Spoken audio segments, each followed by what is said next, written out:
तो ऊपर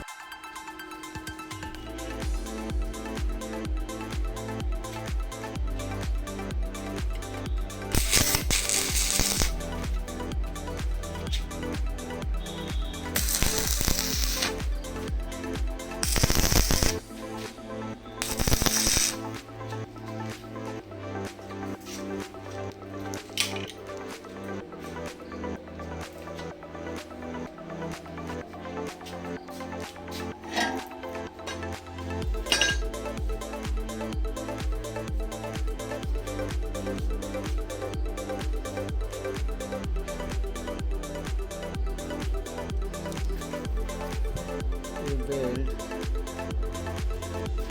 इधर मोटर और इधर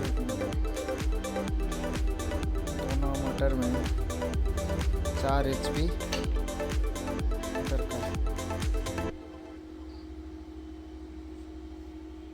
इसको मैंने सिंगल फेज 2 HP दोनों मोटर को एक ही शाफ्ट पे कनेक्ट किया, इसलिए 4 हॉर्स पावर हो पा रहा है।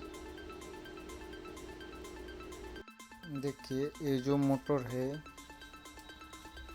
इस पे 2 HP लगाया था फर्स्ट टाइम, लोड नहीं ले पा रहा है, इसलिए मैंने एक जुगाड़ लगा के दोनों मोटर को अटैच किया।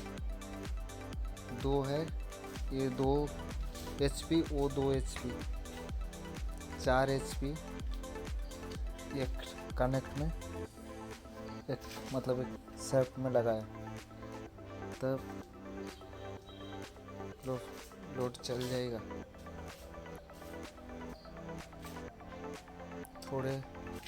थोड़ा मॉडिफाई करने के लिए थोड़ा जुगाड़ लगाना पड़ा।